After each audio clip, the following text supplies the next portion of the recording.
especially weekends when you're working. I know. Yeah, the New York Times has a story to match.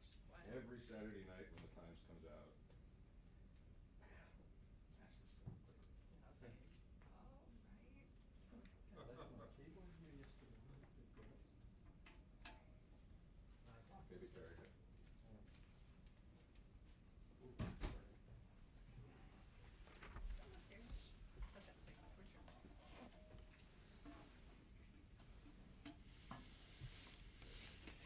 Good morning and welcome, and good afternoon to General Mixon. General Benjamin R. Mixon is the commander of the Multinational Division North and the 25th Infantry Division. This is his fourth time in this format speaking to us, and General, we really do appreciate you making as much time as you have to brief us and take questions back here at the Pentagon. I think the last time you did this was just in May. Today he is speaking to us from Contingency Operating Base Speicher, just outside of Tikrit. He took command and responsibilities for ongoing security operations of MND North in September of 2006. And as he has done in the past, he's going to give you a brief overview of what his operations have been, and then take a few questions from you. So, General, again, thank you for being with us this morning, this afternoon, your time, and I'll turn it over to you. Well, thank you very much, and I appreciate the press corps allowing me the opportunity to tell you a little bit about what's been going on in Multinational Division North. Specifically today, I'm going to focus on a wrap-up of Operation Arrowhead Ripper. That's our operations that are going on in Bakuba. And then I'm going to give you a little bit of information about what's going on in the rest of Diyala Province and also in the other provinces in Multinational Division North. Now, last time that I spoke to you in May, I mentioned that I needed additional troops in order to improve the security situation in Diyala. As a part of the surge operations for Multinational Corps Iraq and Operation Phantom Thunder, I did receive 2 additional brigades. One of those brigades, the 4-2 Stryker Brigade, as well as the 3-2 Stryker Brigade, both of those units out of Fort Lewis, Washington. 4-2 Stryker Brigade is focusing its efforts in 3 provinces: northern Baghdad, southern Saladin, and western Diyala. This is often referred to as one of the Baghdad belts. 3-2 Stryker has focused its operations specifically in Bakuba, the provincial capital of Diyala Province. Operation Arrowhead Ripper kicked off on June the 19th with the arrival of 3-2 Stryker Brigade and will continue until Bakuba is secure and the government center there is functioning.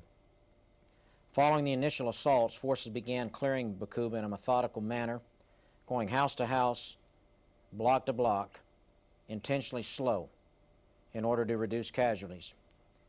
We have had to clear numerous complex obstacles, including 24 houses booby-trapped with explosives, which are often called HBIEDs, House-Borne Improvised Explosive Devices, and 100 other types of improvised explosive devices.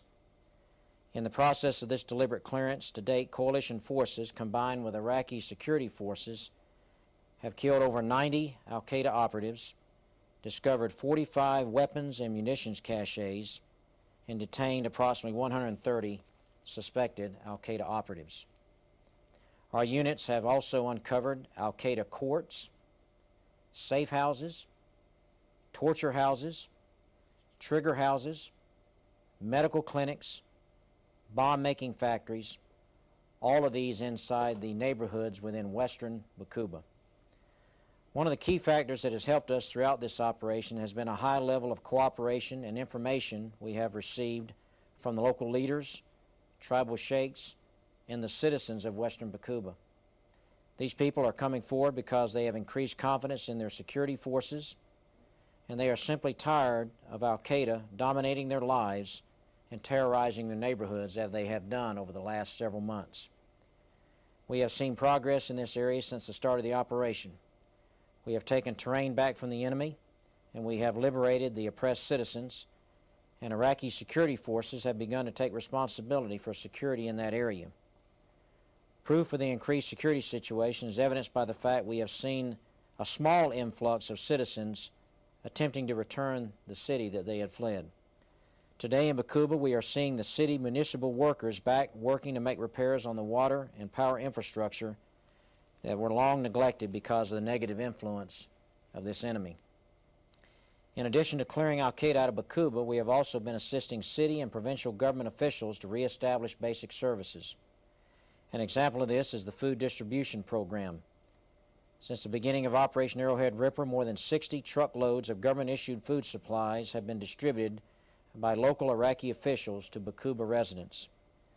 A sustained replenishment effort out of Baghdad will alleviate food shortages in Bakuba as well as in the rest of Diyala province. The shortages were largely caused by al-Qaeda operatives' negative influence and control within that region. This was evidenced by the al-Qaeda food storage areas that we found, which were stolen government supplies. Additionally, in the past week, an additional 10 truckloads of medical supplies from Baghdad were delivered to Bakuba to resupply the 9 medical facilities across Diyala. This is an indicator that the security situation is improving and that multiple levels of government, to include the newly formed and functioning Diyala Operations Center, are beginning to work together to provide a more consistent support for the people of Bakuba and Diyala province. We still have a long way to go in Bakuba and Diyala, but with the influence of al-Qaeda diminished, the security situation will now allow Iraqi security forces and government officials to reestablish basic securities for the citizens of Bakuba. Now, although our main effort has been in Bakuba over the last several weeks, I'd like to point out some of the key supporting operations that have applied constant pressure to the enemy in areas outside Bakuba. In the rest of Diyala province, we have conducted operations to the south of Bakuba in the vicinity of Khan Bani Sad, and also to the northeast of Bakuba in an area known as the Diyala River Valley. In both of these areas, operations uncovered multiple homemade explosive factories, well-stocked, and also V-bids prepared for detonation, as well as we found one atrocity site consisting of a building with 15 dead local nationals inside who had obviously been tortured by al-Qaeda. To the north of Bakuba in Kirkuk, we have killed or detained over 13 high-value terrorist targets in the last 2 weeks. In particular, the deaths of Khalid and Khalil al-Turki, 2 senior-level al-Qaeda leaders, has impacted the enemy's ability to command and control operations in the Kirkuk area. In Saladin province, a mostly Sunni province north of Baghdad and west of Diyala, we are seeing Sunni tribes increasingly coming forward and expressing an interest to resist al-Qaeda. Particularly encouraging is the increased cooperation and mutual support between influential Sunni tribes and the provincial government of Saladin. If the tribal and provincial leaders can sustain an effective partnership, I am confident that within continued coalition support, the people of Saladin can begin to drive al-Qaeda out of Iraq. Additionally, we have conducted numerous military operations inside of Saladin, killing or capturing a significant number of the enemy. Moving north to Nineveh province, the provincial government's ability to provide essential services and the Iraqi forces' ability to provide security continues to improve. I assess the 3rd and 2nd Iraqi Army divisions, combined with the Iraqi police, capable of providing security to the people of Nineveh, with little help from coalition forces. Based on this assessment, I have recommended that Nineveh province go to provincial Iraqi control in August. We will continue to partner with Iraqi security forces in Nineveh after they go to provincial Iraqi control, if that is approved. In Mosul specifically, the 2nd Army Division is cooperating with police to provide effective security for the people. The advancing capabilities of these security forces are allowing my 4th Brigade, 1st Cavalry Division, the opportunity to conduct focused intelligence operations against al-Qaeda, Ansar al-Sunnah, and other insurgent groups that attempt to operate in Mosul.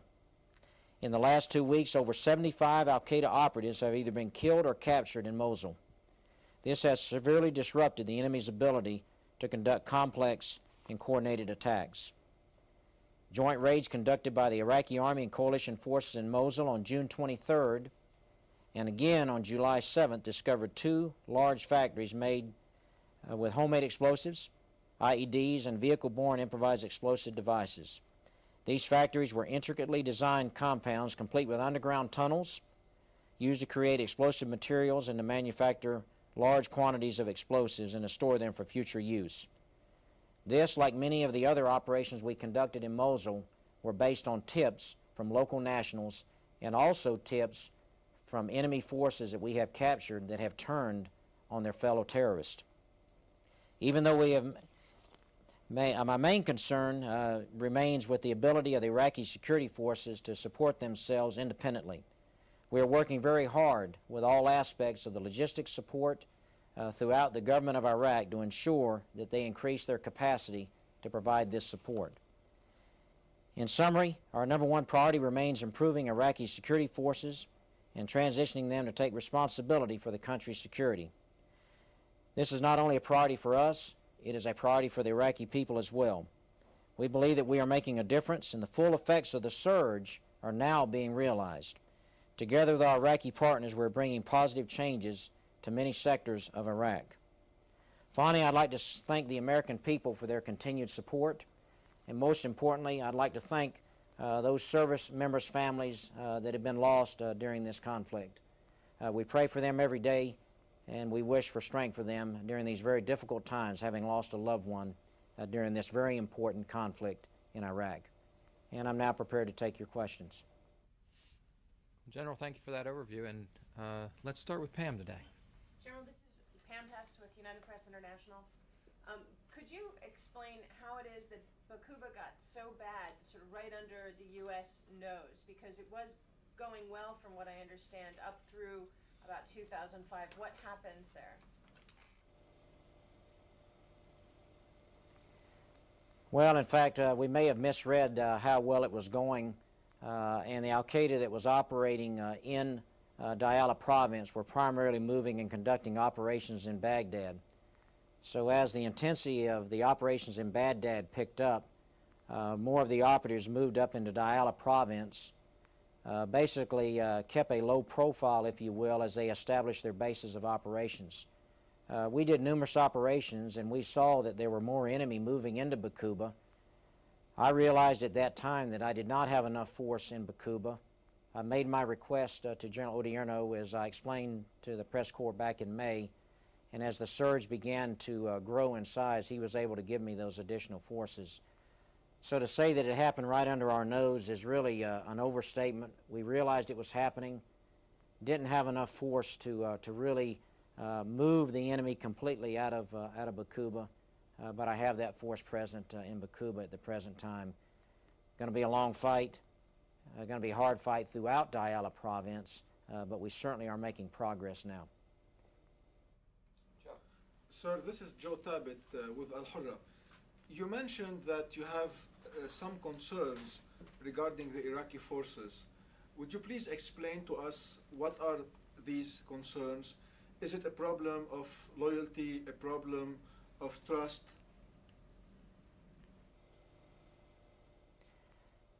No, it's not specifically that. Let me break it down into two areas. At the tactical level, we see the Iraqi forces, those companies and battalions out there, fighting very well. They fought very well in Baquba during this recent battle, and it was a very difficult fight. When you get up to the brigade division level, there are challenges with providing logistics support to those forces for sustained and long-term operations, although at that level they have gotten better over the last many months. It's the support and direction and guidance that they receive from the levels above division within their command and control structure in the Ministry of Defense that I am concerned with. They have to be able to sustain the forces for the long fight. And there's a lot of hard work going on in Baghdad to increase their capacity and to provide training for those elements that have to support those forces. But that's an area of concern. I have expressed that to General Odierno and General Petraeus, and their staffs are working with those various levels above the Iraqi division level to improve their logistics and their planning capabilities. Just two questions about Al-Qaeda in Iraq. in terms of Arrowhead Ripper, there were General Odierno talked in the early stages of that initiative about the Al-Qaeda leadership that managed to get out of Bakuba. Do you have a sense now of how many of the senior Al-Qaeda leadership were able to leave, where they went?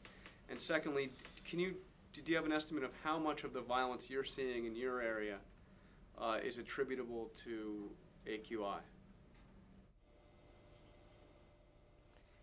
Let me answer the last part first. The rise in violence that I have seen in southern Saladin, to include the recent bombing of the mosque, and the increased violence and capability in Diyala province, I believe is directly attributed to the operations in Baghdad and the operations in Anbar province. Remember, I described that belt that runs around the northern sector of Baghdad. That is a support zone and an operations area traditionally for Al-Qaeda and other insurgent groups. They have moved into that support zone and are trying to establish themselves there. So that's what we are seeing in reference to your last question. Hard to determine exactly how many got out of Bakuba. We do know that some got out. Our recent operations in the Diyala River Valley, one as recent as last night where we killed approximately 40 of the enemy. We know that they got out and got into certain villages that dot the Diyala River Valley. This is very difficult terrain.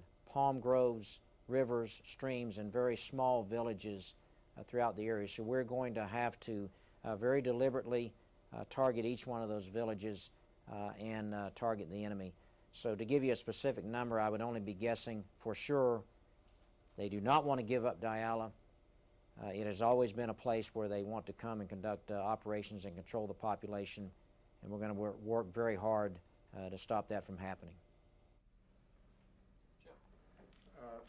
General, this is Jim Mannion from Agence France Presse.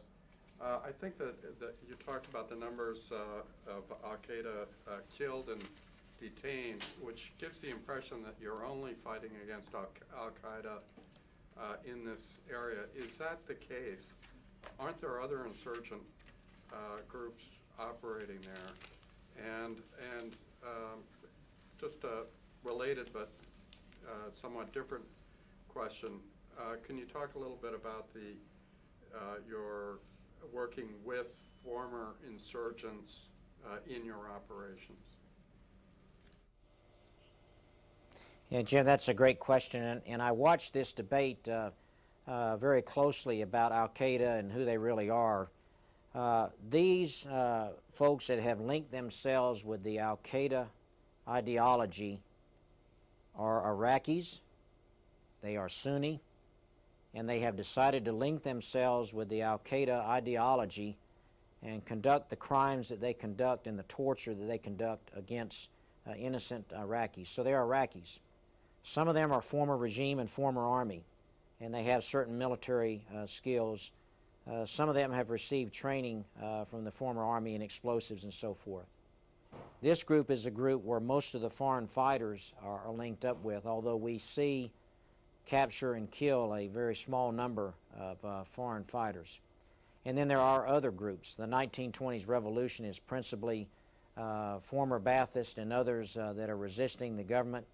You have Ansar al-Sunnah that operate in the northern portion of my area. And we have other groups that will declare themselves from time to time to be part of the insurgency. But there are multiple groups. But when you peel back the names, most of them are Sunnis, and they are against the government, and they have decided to participate in this insurgency. Now, in Bakuba specifically, reference working with other groups, members of that claim to be members of the 1920 Revolutionary Brigade are many of the ones that are providing us intelligence, specific locations of the explosive houses and other things that have enabled us to do the clearance operation in Bakuba with only one casualty. And that's really very, very good for us. We will continue to take that information like we do other human sources of information. And we are seeing more and more of that throughout the various provinces where these groups are seeing that the Al-Qaeda terrorist methodology is not the route that they want to go, and they are coming over and providing us information. Now, frankly speaking, how that will turn out in the long run remains to be seen. But we want to encourage them to put down their arms and participate in the legitimate government and make their country better rather than fighting against us and their other security forces. Clarify the one casualty, what time frame are you talking about? Yes, that happened to be an IED. We lost a great soldier in that particular IED event. We have had some other minor wounds and so forth, but that's the only soldier that we lost. Every loss is significant to us, but to conduct an operation of this size, magnitude, and scope, that is good news for our soldiers on the ground. And I should mention one other thing. In this particular operation, we used more kinetic strikes using precision munitions than at any other time since I have been here as the commander of Task Force Lightning. And we did so, and we only wounded 3 civilians minorly. Now, it was reported by the enemy that we had killed hundreds. Absolutely untrue. 3 civilians that were wounded in a minor manner that we provided medical attention to in this very large-scale operation. You're saying for the whole operation clearing Bakuba, there has been only 1 U.S. soldier killed? For this particular operation, Arrowhead Ripper, where we cleared the western portion of Bakuba, that's correct. Andrew. General, Andrew Gray from Reuters. Can you talk a little bit more about the Iraqi security forces, and in particular how sectarianism is manifested there? I know you've expressed concerns there in the past. I think a police commander was replaced. What stage do you feel the Iraqi forces are at in terms of being able to be even-handed? Yeah, great question. The police force in Diyala is the area that we have to improve significantly. We have begun recruiting processes through the chief of police, who is doing a very good job under a very difficult situation, and to recruit across the spectrum of the various sects, tribes, and so forth that are located in Diyala. If we're able to accomplish that, I believe that the sectarianism that we saw in the police force several months ago will be turned. The chief of police fired a significant number of the police for just such actions. We do see incidents of that in various places across Multinational Division North, but I have not seen significant incidences of that in and across Multinational Division North, with one exception. We did have some sectarian issues up in Talafar about a month and a half ago. The central government has moved to investigate those particular police officers, and they have detained some of those police officers for further investigation. Can I just follow up briefly? Are we talking principally about Shiite-dominated police forces unfairly targeting Sunnis? Is that what we're talking about in general here? That's what I have seen. General Bill McMichael with Military Times Papers. You mentioned earlier that you're seeing an increased number of, or an increased interest in Sunni tribes, tribesmen coming, opposing Al-Qaeda in your area of operations. Can you quantify that in some way, or perhaps compare it to the level of cooperation we've allegedly had take place in Anbar province?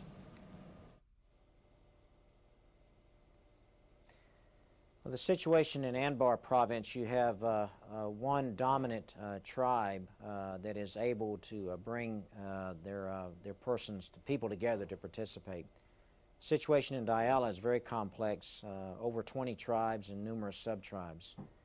So we're working with each one of them, and we have gotten written agreements from at least 6 of the tribes to participate in the peace process and also to work in the recruiting effort for the Iraqi Army and Iraqi police. The tribes that are in Saladin province almost exclusively Sunni, except in a couple of areas. In those dominant tribes, they are forming councils to work with the governor of Saladin to work closely in the security situation. The provincial government in Saladin is fairly mature.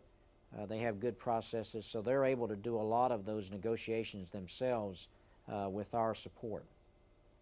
Out in western Nineveh province, a place where we believe that many foreign fighters come in through Syria, the western tribes out there have become frustrated with what was happening as these foreign fighters moved through their area. So they have agreed to help us out in identifying where those foreign fighters are going and have assisted us in capturing some of those fighters. Go ahead, Al. General, it's Al Pessin from Voice of America. You said you're going to recommend that Nineveh province go over to Iraqi control in August. Can you put any kind of a time frame on when that sort of thing might happen in the rest of your AOR, when that might lead to a reduction in the need for U.S. forces? Well, a provincial Iraqi control decision does not necessarily mean a reduction in forces. It means that the government of Iraq, and they have a very definitive process in working with General Petraeus' staff to determine that they're ready based on the security forces' capabilities and also the government's capacity there. We continue to work with those forces. But I can show you over time, for example, in Nineveh province, that 12 to 18 months ago, there has been a steady reduction of U.S. presence in Nineveh province. More than half of the force there now currently conducting security operations with our Iraqi partners. I think we will continue to be able to see that in Nineveh province as we continue to move along. I have provided plans and so forth to General Odierno that shows a plan that next year, given the continued progress that we are making, that we could have a reduction of force in Multinational Division North during 2008. Can you put a little more detail on that? I mean, as you know, we're in the middle of a very intense debate here in Washington about when and whether to reduce the forces, and the report came out yesterday. So can you help us a little bit? You say next year, you're talking about January, December. What about this fall, which is what some in Congress would like to see? Well, you're not going to draw me into that political debate, although I'd love to talk to you about it over lunch. But let me just say something about that, if I might, if you'll bear with me for a moment. What troubles me about this debate, and it is important, and it needs to be debated for sure, is it seems to me that we should first decide what we want the end state to be in Iraq. And how is that end state important to the United States of America, to this region, and to the world, and then determine how we can reach that end state, and how much time that will take. To me, that seems to be the most important thing, because there will be consequences of a rapid withdrawal from Iraq. Now, to get the specifics of your question, I think that over time, in a very methodical and well thought out way, and I'm only speaking for Multinational Division North, that we could have a reduction of force that could begin in January of 2008, take about 12 to 18 months, to where we could have a minimum force here that would continue to work with the Iraqi forces in a training and assistance mode, have the capability to react and assist the Iraqi forces if required, and provide them those capabilities that they don't have, like attack aviation, Air Force fixed wing support, and medical support as they continue to grow and improve. But it needs to be well thought out, and it cannot be a strategy that is based on, well, we need to leave. That's not a strategy, that's a withdrawal. Just to be crystal clear, you're saying it would be a mistake to begin a withdrawal before January of 2008 in MNDB? That's my military opinion, and I'm going to have to stay with that. Just a little one. We have reached our end of the time, but Pam says she has a very little question. And so does Courtney. What is the approximate size of what that minimum size force would be?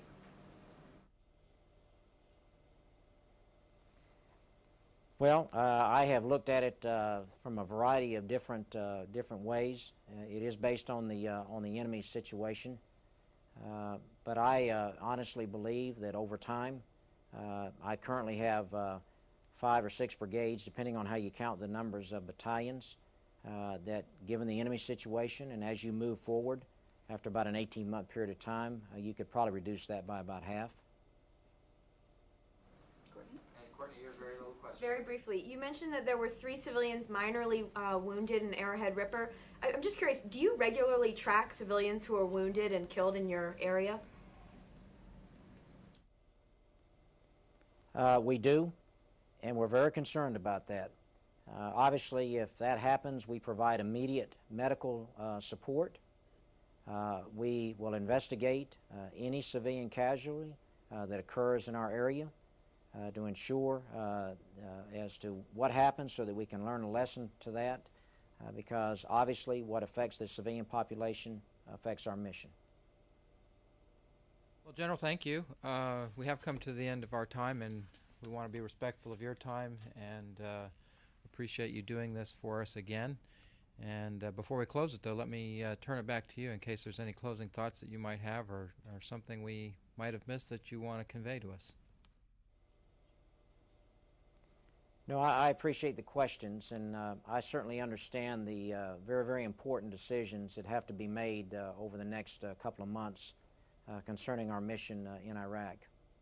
But it's vitally important to the security of the United States of America in this region. Soldiers, sailors, airmen, and Marines that are over here are working very hard to bring security and peace to the people of Iraq. Now that the surge has reached its full strength, we are seeing definitive progress. But the military option is a part of that. There are political things that have to be accomplished, and most importantly, we have to continue to win the confidence of the Iraqi people, and we're working very hard on that every day.